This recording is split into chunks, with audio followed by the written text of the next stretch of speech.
club de la presse d'Europe 1. 19h-20h, Nicolas Poincaré. Le club de la presse d'Europe 1, le nouveau grand rendez-vous du soir. Un invité face à 3 grandes voix d'Europe. Ce soir, c'est Maître Gilbert Collard, député Front National du Gard. Bonsoir Gilbert Collard. Bonsoir. Et vous me faites non parce que vous préférez qu'on dise député Rassemblement Bleu Marine, c'est Je ça? suis député Rassemblement Bleu Marine, rattaché au Front National. Voilà, C'est la définition légale, voilà. D'accord, alors soyons précis. Député Et secrétaire général du RBM. Tout est dit. Gilbert Collard, l'extrême droite est-elle aux portes du pouvoir, comme l'a dit Manuel Valls? Pourquoi appeler aujourd'hui à la dissolution? Le Front National est-il en train de se préparer à gouverner? Toutes ces questions et beaucoup d'autres vous sont posées par nos 3 grandes voix de ce soir. Arlette Chabot, Serge July et Robert Namias. Bonsoir. Bonsoir Nicolas. Alors Gilbert Collard, je ne sais pas si vous avez vu le dessin de Plantu à la une du Monde ce soir. On voit François Hollande qui se présente devant Marine Le Pen avec un paquet sur lequel il est écrit « Affaire Thévenoud ». Et François Hollande dit à Marine Le Pen « Tenez, c'est cadeau ». C'est assez bien vu, c'est un peu Noël pour vous en ce moment. Toutes ces Écoutez, moi affaires. je crois qu'ils ont besoin d'un exorcisme. Parce que vraiment, il manque de peau. Alors ça, Vous pensez qu'ils ont le diable au corps? Je pense qu'ils ont le diable au corps, ils ont le diable aux fesses aussi, si c'est ce que vous voulez dire. Oui, je lis un peu d'une manière subliminale dans ce que vous dites. Dans ce cas, c'est vous le diable. Mais oui, bien sûr, oui, évidemment. bien sûr. Venant de Serge July, je pense qu'il pensait à ça. Bon, non, mais si on peut, non, vous ne vous trompez jamais. C'est bien. Votre histoire le démontre. Bon, et je m'incline, grande voix. Je m'incline avec beaucoup de respect pour répondre à votre question. Bon, c'est bien. Je suis très très aimable. L'affaire Thévenoud. Bon. Ce qui est inconcevable, c'est qu'un homme qui entre dans un gouvernement n'ait pas la responsabilité d'État d'expliquer à son Premier ministre sa situation réelle. C'est la première chose. Cela veut dire qu'il règne une espèce de nonchalance légale dans ce gouvernement. Ensuite, le fait qu'il vienne siéger à l'Assemblée. Personne ne peut l'empêcher de venir. Il a été élu. Mais seule la dignité peut l'en empêcher. Bon. Il semblerait qu'il ne veuille pas renoncer à venir. Est-ce que c'est sa volonté ou est-ce que c'est une décision qui a été prise par les instances pour éviter une élection qui pourrait se révéler très défavorable? Moi, j'opte pour la seconde solution parce que je ne peux pas imaginer que de lui-même, il ait décidé de retourner dans l'hémicycle, avec la pluie de critiques, d'opprobre qui tombe sur lui. Donc, probablement, il ne faut pas qu'il cède la place, parce que sinon, l'élection serait défavorable. Mais alors, pour Engelmann à Yange, même traitement? Quel rapport? En ce qui concerne ses comptes de campagne, ça n'a pas l'air très net. Ah bon, parce que vous avez un jugement dans la poche, monsieur July? Non, mais... Vous avez quoi dans la poche? J'ai rien. Ah bon alors, si vous n'avez rien. Non, mais laissez-moi parler quand même. Je fais que ça. J'ai quand même des choses. C'est son ancienne adjointe met en cause ses comptes de campagne. Ça a été remis à la justice. Donc, qu'est-ce que vous faites sur ce garçon? Je ne dis pas qu'il est coupable, mais enfin... Alors, si vous ne dites pas qu'il est coupable, pourquoi supposez-vous qu'il est coupable? Ah bon, alors, vous qui êtes avocat, quand même, c'est assez curieux. Vous défendez des gens qui sont soupçonnés d'être coupable ou soupçonné d'avoir commis un délit. Qu'est-ce que vous racontez? Qu'est-ce que je raconte? Vous êtes en train de... répondez-moi sur Engelmann. Non, mais attendez, moi je réponds en fonction des mécanismes de mon cerveau et non pas en fonction de vos exigences. Bien que j'ai le devoir de vous répondre, c'est clair. Vous êtes en train d'établir une comparaison pour essayer de diminuer l'impact de l'affaire Thévenoud entre M. Engelmann et cette affaire. Non, mais chacun doit balayer devant sa porte aussi, vous voyez, vous connaissez la phrase. Mais je suis d'accord, j'en fous. Attendez, moi, si vous me démontrez un fait, je vous dis, vous avez raison. Et puis voilà, je veux dire, je vais pas essayer de démontrer que ce qui est évident ne l'est pas. La seule chose que je me permets, à vous le démocrate, de vous faire observer, c'est que pour l'instant, on a une polémique médiatique avec... J'allais employer une expression un peu forte, alors je la retiens parce qu'on va encore me le reprocher, avec une élue qui règle un compte. Elle a peut-être raison. Je dis pas qu'elle a... la commission des comptes de campagne le dira. Bon, alors, tant que... Et les mœurs mouchardes, moi j'en ai marre. Franchement, je vous le dis en vous regardant bien, les mœurs mouchardes, ça me fatigue. Même pour Thévenoud. Ramenons l'affaire à ce qu'elle est. il n'a pas déclaré, il n'a pas payé ses impôts pendant 3 ans. Bon, pour l'instant, il n'est pas condamné par une juridiction. On en reste là. Vous allez le défendre. Vous allez le défendre. Mais non, mais attendez, essayez, si vous voulez, d'entrer dans le débat de façon qu'on discute intelligemment. Voilà. Oui. Donc, essayez pas de faire des effets. Je peux en faire. C'est bon, c'est nul. Pour moi. Bon, la réalité, c'est qu'on doit arrêter de moucharder. Arrêtons de moucharder. Bon, il y a une polémique au sujet d'Angelman. Elle est vraie. Vous avez raison de l'évoquer. Il y a une commission des comptes de campagne. Ouais, alors c'est le maire d'ailleurs, Jean Mosel, on connaît bien l'affaire. Gilbert Collard, il va siéger sur les bancs des non-inscrits, c'est-à-dire à côté de vous. Monsieur Thévenoud, quand il va arriver, vous lui dites bonjour, vous lui serrez la main, vous lui dites bienvenue au club des non-inscrits. Moi, j'ai l'habitude. Ou vous dites rentre chez toi, franchement, c'est pas bien d'être là. Ma vie est faite de fréquentations innommables, vous le savez bien. Bon. Moi, je voudrais. Vous le savez bien. Non, mais sérieusement. Vous le savez bien. Bon. Vous allez lui dire. Moi, je vais vous dire une chose. Il faut s'en aller. Je le saluerai. Je le saluerai, tout en pensant dans mon fort intérieur que son comportement est inacceptable. Voilà. Je le saluerai parce que je considère que je n'ai pas à me substituer à des juridictions. Mais en mon fort intérieur, je le prendrai pour un homme indigne. Et peut-être que je lui dirai... Je lui dirai, monsieur, je vous salue. On va peut-être passer à autre chose, là, parce que... Non, mais je réponds à sa question, quand même. Si vous trouvez que ces questions sont bêtes, non, mais dites-le. je trouve que les réponses sont longues. Je réponds, Arlette Chabot, ne me posez plus de questions. Alors, ne vous disputez pas les grandes voix. On marque une pause, on s'organise et Robert Namias a la parole. À tout de suite. Le club de la presse d'Europe 1. C'est jusqu'à 20h avec vous, Nicolas Poincaré. Et avec Gilbert Collard, député Rassemblement de Bleu Marine du Gard, ce soir face à Arlette Chabot, Serge Julie et Robert Namias. Robert Namias qui peut enfin vous poser une question, Gilbert Collard. Oui, je voudrais revenir d'ailleurs au début de l'émission avec la réflexion de Nicolas Poincaré à propos du dessin de Plantu.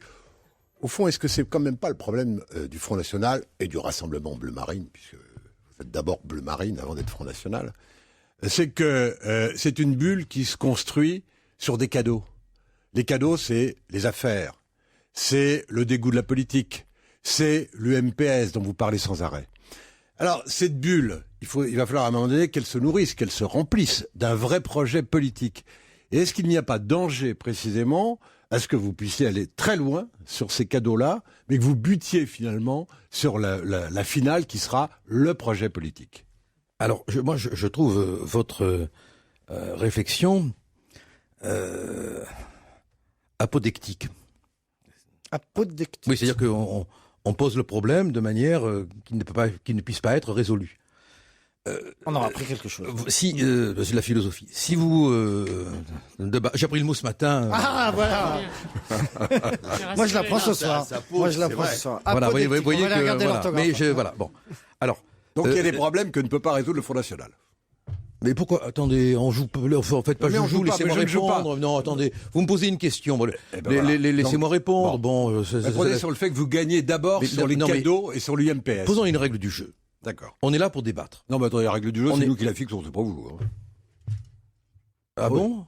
Ah oui. C'est un tribunal ici. Non, mais la règle du jeu, elle est claire. On a un invité face à 3 journalistes. Non, mais alors, monsieur, si je peux me permettre, d'abord, vous ne fixez pas la règle du jeu, parce que moi, je ne me suis jamais rien laissé imposer par personne. Non plus. Ensuite, vous devriez cesser le taux d'adrénaline, parce que je ne vous agresse pas. Et enfin, laissez-moi le temps de répondre. Et je vous en prie, détendez-vous. Il n'y a pas d'agressivité chez moi. D'accord, bon. Vous me trouvez agressif? Non, allez-y. Attendez, vous avez un problème à mon égard, ou à l'égard du Front, à l'égard. Bon, alors, calmement. Vous êtes dans la situation de l'homme intelligent qui reproche aux médecins de recevoir des malades. Et vous dites, le médecin, il a une clientèle parce qu'il y a des gens malades. Mais nous, c'est pas notre faute si la France est malade. On n'a pas demandé à M. Valls, à M. Sarkozy de mettre le pays dans cet état. C'est pas nous qui avons demandé à je ne sais qui d'aller mettre une tarte au préfet et un coup de pompe aujourd'hui. Bon, donc on est en présence d'une situation qu'on n'a pas créée et on nous appelle comme médecins alors que tous les diagnostics, si vous êtes honnête, vous en conviendrez, nous les avons posés. Et on est en état, d'abord en ayant posé les diagnostics, d'apporter les remèdes. De toute manière, C'est tout le problème, d'ailleurs. Effectivement, mais est-ce que ça peut être pire que ce que c'est? Oui, tout à fait raison. Je vous remercie. Tout à fait. Mais les solutions. Et aujourd'hui, les solutions, elles sont où? Alors, et c'est là où il y a quand même un parti pris dans la question, c'est que vous partez du chaos pour dire « Ah mais, vous serez pire que le chaos, c'est pas possible. » Je dis, vous surfez sur le chaos. C'est pas possible. Ma question, est-ce que vous ne surfez pas sur le chaos? C'est possible. Non mais philosophiquement, non mais tout est possible. Mais nous avons des. Non mais votre programme peut aussi aboutir. Je parle du programme économique. Non mais le programme économique peut aboutir à un appauvrissement. Mais le programme économique, il est discuté par tout le monde. Sur la sortie de l'euro, il y a de nombreux économistes, vous en connaissez la liste, qui sont favorables à la sortie. Maurice Allais. Il n'y a pas que lui, il y en a toute une liste, il y a M. Sapir, il y a plein d'économistes, M. Sulzer, il y a plein d'économistes. Bon. Sur la question de la sortie de l'euro, il y a débat. Mais moi attendez, je ne vais pas jouer les savants. Parce que d'abord, l'économie n'est pas une science, c'est un art qui est composé de toutes les émotions humaines. Et je me suis longtemps posé la question. Je veux dire, moi, je suis pas réveillé un matin en disant il faut sortir de l'euro. Et même ça aurait pu être une raison de vous rapprocher du Front National. Non, mais au moins ça faisait une bonne raison. Je suis arrivé au terme d'une réflexion honnête. Vous êtes d'accord aujourd'hui? À me dire qu'aujourd'hui, compte tenu du poids de l'euro sur notre économie, compte tenu de la perte de souveraineté dont nous souffrons, il faut sortir de l'euro ou à tout le moins avoir cette arme de dissuasion qui fait que l'Europe n'existant pas sans la France, on arrive à la table des discussions avec un instrument contondant qui permette d'avancer dans la discussion. C'est pas quand on arrive quelque part avec les genoux à terre qu'on obtient des concessions. Or, on a besoin de concessions. Maintenant, moi, sur l'euro... Vous voulez un euro amélioré, quoi. Maintenant, moi, sur l'euro, je suis pas... Non, mais vous voulez quoi? Un euro amélioré? C'est pas pour plaisanter, je vous dis ça. Mais vous dites, on arrive à la table de négociation pour modifier les conditions de l'euro, vous voulez rester dans l'euro, vous? Vous m'avez entendu dire ça? C'est pour ça que je vous demande de préciser, parce que j'avais cru comprendre c'est ce que vous étiez en train de nous dire. Non, mais là, faut pas entendre ce que vous avez envie d'entendre. Non, je vous dis honnêtement... C'est pour ça que je vous demande de préciser. Je vous dis honnêtement ma pensée. Je pense qu'on doit sortir de l'euro parce que la situation, l'Angleterre veut sortir, la situation devient infernale. L'Angleterre n'est pas dans l'euro. Non, mais je le sais bien. Mais elle veut sortir de l'Europe. Elle veut pas y rentrer. Voilà, elle veut sortir de l'Europe. Et vous avez remarqué que les Écossais vont peut-être voter contre le gouvernement pour rester dans l'Europe. Mais si vous aimez l'euro, valsez avec lui. Moi, je vous dis que la question n'est pas de valser, etc. La question est de savoir si on peut mettre sur la table, et si vous avez vraiment, vous, le Front National et le Rassemblement Bleu Marine, examiner toutes les conséquences. Vous dites que l'économie est un art. Malheureusement, c'est ce que disent tous les théoriciens. Je ne passe pas mon temps à regarder les tableaux de l'économie. Mais honnêtement, est-ce que vous avez examiné et est-ce que vous serez capable, le moment venu, de mettre sur la table toutes les conséquences positives pour la France de la sortie de l'euro? Oui, mais on le fera de toute manière. Ça va être ça le vrai débat. Mais oui, objectivement. De toute manière, c'est le débat central. Hein, mais bien sûr, on est d'accord. Et je dirais même que c'est une question, l'euro, qui empêche peut-être des gens qui nous rejoindraient de nous rejoindre. Voyez-vous jusqu'où je pousse l'honnêteté de la réflexion. Bon. Et ça vous conduit pas, pardon de vous interrompre, ça vous conduit pas à vous interroger en disant... ou alors c'est ce que vous venez de nous dire, c'est une menace au fond, la sortie de l'euro. C'est un levier. Vous arrivez, c'est un levier, c'est une menace. Et attention, si vous ne nous écoutez pas, si on ne change pas les choses suffisamment en Europe, nous on va s'en aller, on est la France. Ce que je dis, c'est que nous, on est pour le principe de la sortie de l'euro par la voie du référendum. Hein. Attention. Oui, absolument. Ouais. Attention, c'est pas une décision autoritaire. Hein, donc, après une période probatoire de 6 mois, c'est ça? Voilà, absolument. Bon, vous connaissez parfaitement bien vos classiques. Bon, donc il y aura un débat, on discutera, les gens s'opposeront, on débattra, il y aura le peuple qui décidera s'il veut ou pas sortir de l'euro. Bon, mais quand même, à tout prendre, il vaut mieux arriver en ayant une attitude forte que d'arriver en étant quasiment tremblotant devant les 3%, devant les décisions que la Commission pourrait prendre. Par exemple, les 3%. Vous êtes plutôt pour qu'on laisse filer les déficits ? Non, Marine a carrément dit qu'il faudrait maintenir les 3%. Elle l'a dit. Retour à l'équilibre budgétaire en 2018. Elle l'a dit. Elle a dit, mais on est des pragmatiques, nous. Pragmatique, c'est là.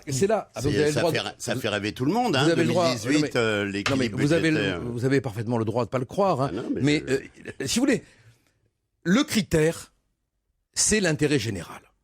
C'est un peu étrange d'être plutôt favorable à la sortie de l'euro et de vouloir adopter les critères de Maastricht, parce que les 3%, c'est des critères de Maastricht. Mais c'est un peu étrange, c'est assez contradictoire. Mais non, c'est lié à l'euro. Hein. Non, mais justement, si on veut sortir de l'euro, c'est contradictoire quand on veut trouver des contradictions dans tout. Mais quand on veut, c'est lié à l'euro, c'est lié à la monnaie. Si vous sortez de l'euro, c'est pour sortir des critères de Maastricht. Mais de toute manière, il s'agit de rééquilibrer les dépenses publiques.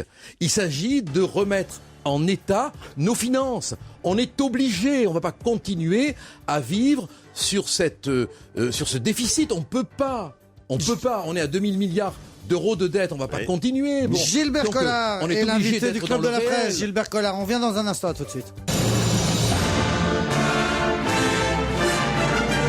Le Club de la Presse d'Europe 1. 19h, 20h, Nicolas Poincaré.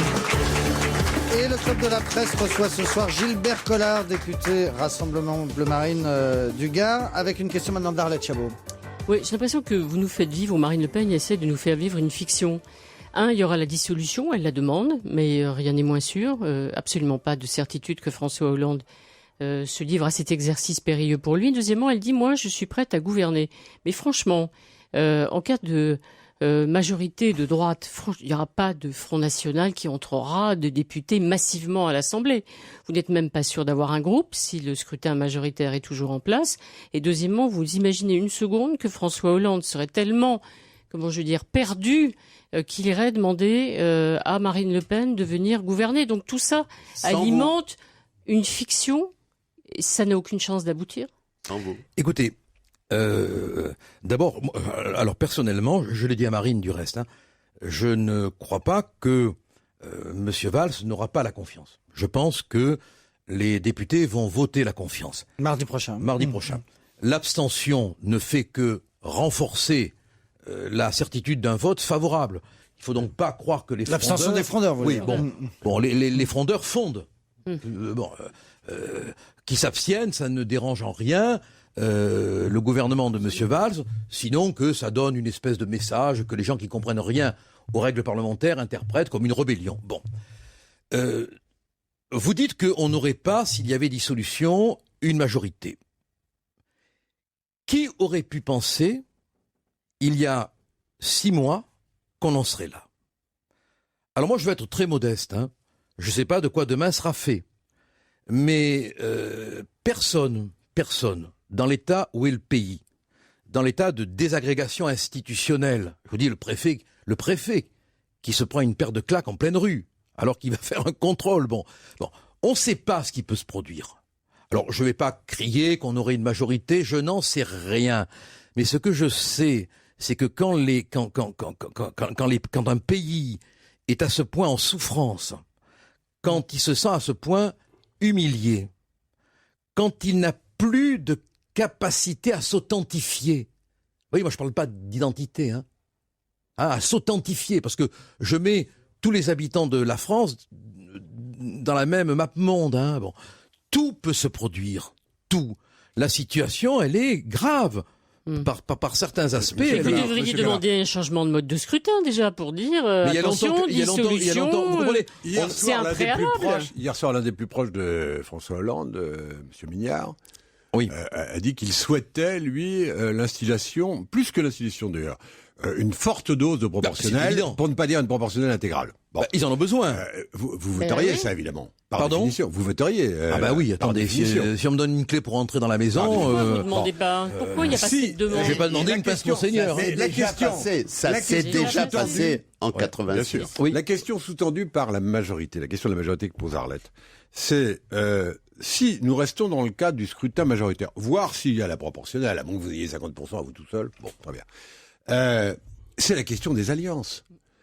Elle est immédiatement posée. C'est-à-dire que vous ne pouvez pas gagner une majorité au scrutin majoritaire sans une alliance en bonne et due forme avec l'UMP, pour parler clair, ou avec la droite parlementaire.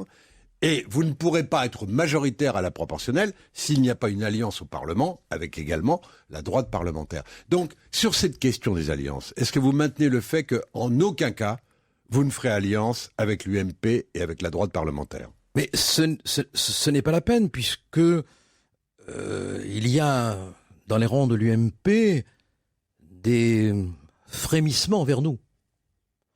Donc, il suffit d'attendre que les mécanismes d'aimantation jouent tout seuls. Ouais, mais enfin, pour une majorité, entre les frémissements et la majorité... non, mais attends, on n'y est pas encore. Oui, donc... Comme disait un grand homme politique, décoré, laissons le temps au temps. Je pense que il ne peut y avoir d'alliance qu'individuelle. En fonction des caractères, des accords sur le terrain, en fonction des comportements, et surtout, parce que ça, c'est un point sur lequel on est très sensible, en fonction des propos tenus. Il n'est pas question de s'allier, de quelque manière que ce soit, avec quelqu'un qui nous aura insulté. Pour nous, l'insulte est... Ça limite quand même le... Bon, on n'est pas... Mais non, attendez, on n'est pas... Attendez, parmi les individus, il y en a très peu. Bon, il y a quelques chefs de file qui se défilent, du reste, qui nous insultent. Bon, mais c'est pas une majorité. Par rapport à la question, au scénario la constitution d'une majorité, on voit pas comment vous la faites. C'est pas en pêchant un ici, un là. Tout est possible, quoi. Ça n'a pas de réalité. Écoutez, alors relisez, si vous l'avez pas lu, lisez-le parce que ça vaut le coup, les mémoires d'Edgar Faure. 2 pavés en 2 tomes. Hein, bon, c'est d'avoir toujours raison. Je sais plus quel est le titre, j'ai oublié. Bon, je l'ai relu pendant les vacances. C'est pas la girouette qui tourne, c'est le vent. C'est le vent. Bon, et parfois il faut écouter le vent. Bon, parce qu'il dit des vérités. Bon, les majorités, elles se font. Vous êtes trop dans des mécaniques politiques figées. C'est-à-dire que vous n'êtes pas encore. Je m'en excuse, hein, c'est une opinion, je peux me tromper. Hein, vous n'êtes pas encore dans les intempéries du moment.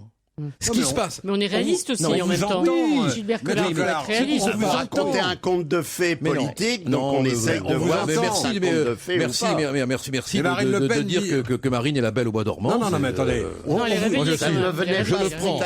Je le prends. Elle est réveillée, Marine Le Pen.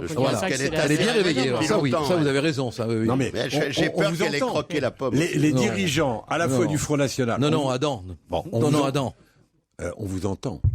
Les dirigeants du Front National disent qu'ils ne veulent pas d'accord d'état-major, et les dirigeants de l'UMP disent qu'ils ne veulent pas d'accord d'état-major. Oui. Qu'est-ce qui reste? Le grappillage sur le terrain? Mais qu'est-ce qui reste de l'UMP? Quand même, attendez, mais là, je crois que il faut faire une analyse politique à la façon dont Duverger enseignait la méthode. Il faut voir le réel à l'intérieur du réel. Il y a un réel d'apparence. Mais à l'intérieur de ce réel, il y a quoi? Donc l'UMPS, ça n'ex'existe même plus finalement si l'UMP n'existe pas. L'UMPS existe chez les représentants, chez les responsables. Bon, on a vu Juppé l'autre jour dans son discours. Bon, mais les députés, les électeurs, vous croyez qu'ils continuent à adhérer à ce discours? Les députés se rendent bien compte que dans leur circonscription, le discours ne passe plus. Et c'est de ce fait, d'une manière fluidique, que ça va se faire. Bon, c'est sûr. Mal aussi, oui, oui, parce que c'est comme ça que se comportent les êtres humains. Et il faut arrêter de catégoriser les comportements. Il faut entrer dans la vie. Et les majorités, elles se composent comme ça. Moi, au Parlement, qu'est-ce que je fais? Je vois des députés, je leur parle, on discute. J'essaye de voir s'ils pourraient nous rejoindre. Et vous leur dites, on pourrait gouverner ensemble demain, qu'est-ce que t'en penses, à la buvette de l'Assemblée? Oui. La buvette, ça va. Mais à condition qu'ils quittent l'UMP. Ah oui, mais ça c'est Gilbert Collard. Alors attendez, Robert, on va marquer une pause et on continue à se demander ce qui reste de l'UMP. On va parler du retour. C'est assez important. C'est assez important, la pause publicitaire sur cette radio. À tout de suite. Le club de la presse d'Europe 1. C'est jusqu'à 20h avec vous, Nicolas Poincaré. Et l'invité du Club de la Presse ce soir, c'est Gilbert Collard, député Rassemblement Bleu Marine face à Arlette Chabot, Serge July et Robert Namias. On va parler dans un instant de la situation internationale. Sans doute, Gilbert Collard, que faire face à l'État islamiste en Irak? Mais une question d'abord, Robert Namias, sur le retour annoncé de Nicolas Sarkozy. Ben oui, puisqu'on parle de la droite donc et d'éventuels accords, pas d'accord au sommet, mais accords sur le terrain à peu près. C'est à peu près ce que j'ai compris. Est-ce que la rentrée dans le jeu de Nicolas Sarkozy change quelque chose? Lui va se positionner comme celui qui va protéger les Français contre le Front National, tout en allant sur le terrain parfois, flirtant avec les thématiques du Front National, si l'on s'en tient à la ligne Buisson qui a été la sienne pendant la campagne de 2012. Donc il va jouer sur cette ambiguïté, au nom du rassemblement, etc. Est-ce que vous prenez cette candidature extrêmement au sérieux et est-ce qu'elle est de nature à gêner éventuellement les plans de Marine Le Pen? Alors vous allez me répondre non tout de suite, bien évidemment, parce que le contraire, c'est pas logique, mais sur le fond, quand même, comment vous étayez le non? Ce qu'il y a de bien avec vous, c'est qu'on n'a pas à se fatiguer pour faire l'émission, parce que vous vous faites les questions oui, parce que je vous connais et bien. les réponses. Bon, je vous connais bien. Bon. Non, mais c'est comme ça, on va plus vite au fait. Oui, voilà, bon, c'est parfait, c'est parfait. Alors vous choisissez laquelle des deux versions? Voilà, oui, c'est ça, voilà. Bon, d'abord, il y a celui qui revient et ceux qui ne partent pas. Bon, on a quand même Fillon, on a quand même Juppé, et puis la ribambelle. Hein. Bon. Non, Raffarin, ils sont 3. Raffarin, trop, il y en a d'autres quand même Châtel, qui tâtonnent, comme ça. Bon. Bruno Le Maire. Bon, voilà, comme ça, il y a des. La liste est longue. On est d'accord là-dessus. Bon, voilà. Bon, d'accord. Donc Nicolas Sarkozy mette de l'ordre dans tout ça. C'est donc ça que c'est un homme d'ordre. Au Karcher, il va les virer pour reprendre la place qui lui revient. Bon, il faudrait quand même pas oublier que si nous avons l'immense bonheur d'avoir M. Hollande au pouvoir, tout le monde s'accorde à dire que c'était pas lui qui a été élu, mais que c'est Sarkozy qui a été viré. Je crois qu'on est d'accord là-dessus. On est d'accord. On est d'accord, bon. Hein. Robert Lamia, c'est d'accord. Et alors, bon, pour une fois, on est d'accord, c'est bien. Ce qui prouve que le débat est convenable. Bon. Comment... Avec quelques nuances quand même, mais on est d'accord. Des petites nuances, on est d'accord. Mais il faut toujours nuancer. Hein. Bon. Alors, comment peut-il revenir avec son bilan? Avec les boulets judiciaires de forçats médiatiques qui traînent.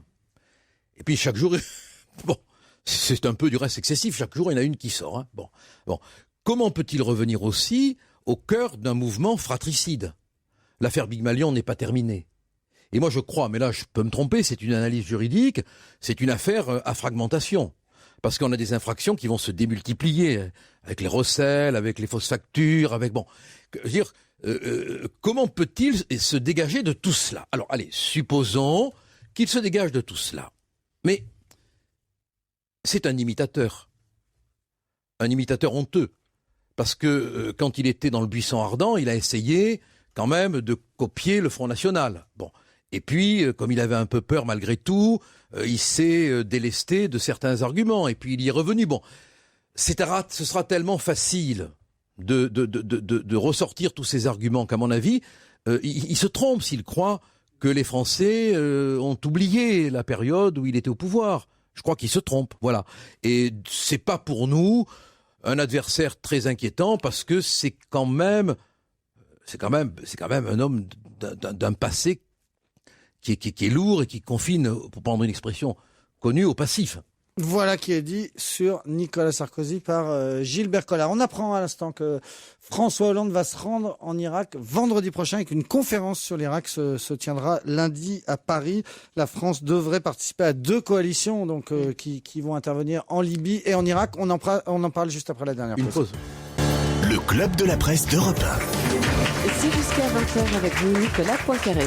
Et avec Gilbert Collard, face ce soir à Arlette Chabot, Serge Julie et Robert Namias. Gilbert Collard, 2 coalitions militaires sont donc en train de se mettre en place pour intervenir en Irak, sans doute, et en Libye. Jean-Yves Le Drian le confirmait ce matin sur Europe 1. Est-ce que la France doit participer à ces 2 coalitions? Oui. Dans quel état? On connaît la situation de nos armées. Elle est dramatique. Les militaires se plaignent parce que vraiment, ils n'ont pas les moyens. Mais partout où on peut être présent pour empêcher la folie des extrémistes islamistes, parce qu'il ne faut pas confondre tout le monde, on doit y aller. Hein. Seulement, il faudrait éviter d'armer ceux-là même qui tirent sur nous. D'accord ? Ou alors on crée une brigade BHL qui est chargée de livrer les armes. Excusez-moi. Parce que Arlette Chabot. J'ai vu que ça vous avait...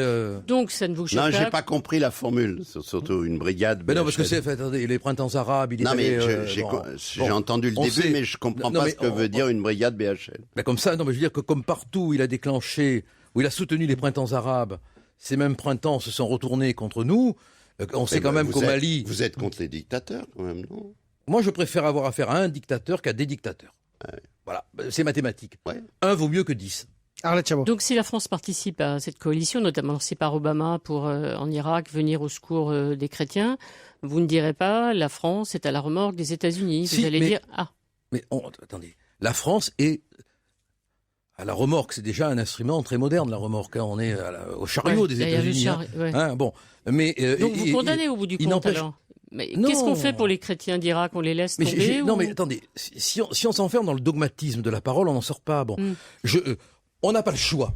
Bon, si on peut aider les chrétiens persécutés et qu'on a l'occasion de le faire, même si une fois de plus on est au chariot des États-Unis, montrons qu'on défend nos valeurs. Voilà, alors, je suis pas contre. Je prends acte de ça. Est-ce que vous êtes prêt pour accueillir 100 000 chrétiens d'Irak? Non. Vous allez les mettre où? Non, parce que c'est le point de vue... Vous les mettez où? Non, mais je vais vous répondre. Vous savez où ils vont, là, en ce moment, les chrétiens? Je sais. Ils vont en Allemagne. Je sais. Ils vont en Scandinavie. Je sais. Mais écoutez, malheureusement, quand il n'y a pas de place, il n'y a pas de place. Le studio, il comporte des places pour 20 personnes, on ne peut pas en mettre 100. Bon.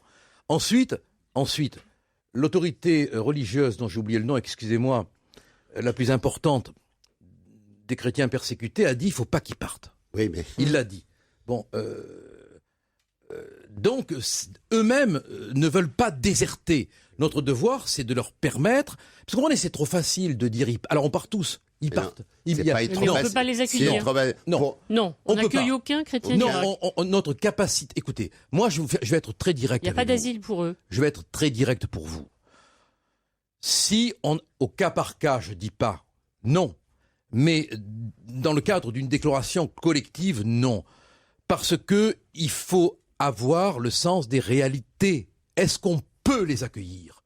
Si chacun d'entre nous est prêt à faire une déclaration en disant j'en héberge 2 chez moi, en donnant son nom, son adresse, Serge, si vous pouvez, dites-le. Voilà. Arlette, si vous pouvez héberger, voilà, dites-le. Bon, si on a une liste de bienveillants qui disent on les prend, on les héberge, on les entretient, on s'en occupe, ok. Mais malheureusement, et c'est la vérité, on n'a plus la capacité. Chirac l'avait dit, Jospin l'avait dit, Rocard l'avait dit, Mitterrand l'avait dit. Bon, j'ai retrouvé toutes les expressions. Bon, alors, évidemment, Serge Julie, il a la belle âme. Il accueille tout le monde. Serge Julie, non. Allez vous adresser à qui? D'abord, quand vous parlez de moi, regardez-moi. En plus, j'ai plaisir à vous regarder parce que vous avez une belle tête. Tant mieux. Vous avez une belle tête de proue. Regardez-moi et posez votre question. Je vous regarde. Je voulais poser ma question. La belle âme. Ce que je veux dire. Je voudrais comprendre. La Grande-Bretagne accueille une grande partie de ces réfugiés qui viennent de Syrie, de Liban, de l'Irak. Il y en a 450 000 en Grande-Bretagne.